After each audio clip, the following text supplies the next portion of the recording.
Hey guys, Shed here, 905 Reno. So I'm at a HighField renovation project. So I'm going to show you guys what we've done so far. So this week is the first week of the project. So we're doing the demolition. So the floors came in already, so it's ready to roll. Really great, nice looking. These are engineer wood floor.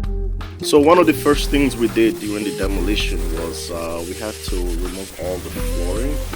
The kitchen, the tile had to be removed fully. And then also in the other areas, we had to break up all the old parquet floors, and then we recognized that even the subfloors were not in a good shape at all. So all these had to be removed first thing first, and then before we start preparing them for install of the new subfloor. So these frank boards, these are very old. It's in pretty bad shape, so it's a great time to get all this and fixed, all the nails getting cleaned up. And then the second thing we also did was after that we had to remove all the walls, just cutting all the non-load bearing wall and load bearing wall, getting everything all cleaned up as well. Yeah, guys, so second week update of this project, HighField renovation project. So I was gonna show you guys so far what has been done. The second week, I did a video last week on demolition, so we're just cleaning up the final demolition work.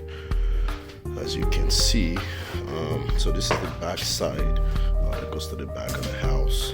This is like a little storage space area for the client. So the floor is going to be going here as well. So this is the kitchen. All right, so we had some surprises as we were doing the demolition. I'm going to show you guys what I'm talking about. So these are the vent lines. As you guys are aware, we're going to be the wall used to be up to right there, so we're extending it. So we noticed the vent line. We're actually in the wall that we need to be open, so we're gonna have to relocate it to right between this stud and up to about 43 inches from the wall. So that has to be done. So we took out the old vents, and the frank boards are pretty in a very bad shape. These are like really old ways of doing the subflooring. So, but obviously we're gonna get this all replaced. And then another surprise as well, you'll notice here's this vent line as well. So we'll be keeping it. We're supposed to relocate it, but I noticed that this post, it's actually a support for the above wall.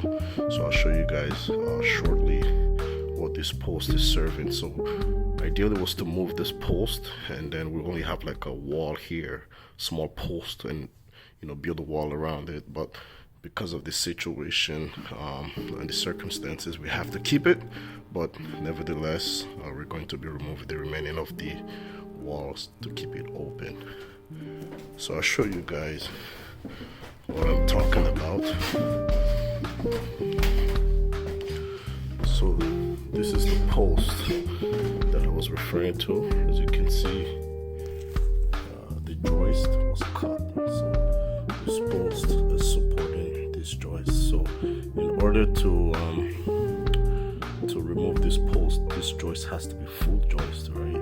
Because a lot of the strength, the capacity is bearing on this post, right? And then because it's cut, this post doesn't carry that much weight. So that's the post we were supposed to keep, and this is the post now we have to keep both because they had a notch here. So this is not as strong anymore. So we need to keep this post to be able to hold this entire joist up to there. So we have to keep this section on the wall because we're going to be keeping this vent. We're not relocating it. We don't really have anywhere else to put it because it's in the living room.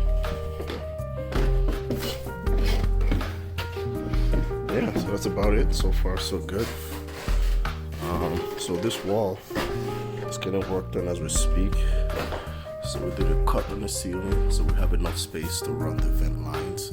So the vent line is supplying heat to the second floor, the bathroom upstairs and the bedroom upstairs. The fridge is gonna be going there. We're gonna have cabinets, floating shelves on this side, the whole 9 yards. So I'll keep you guys updated. as we go along.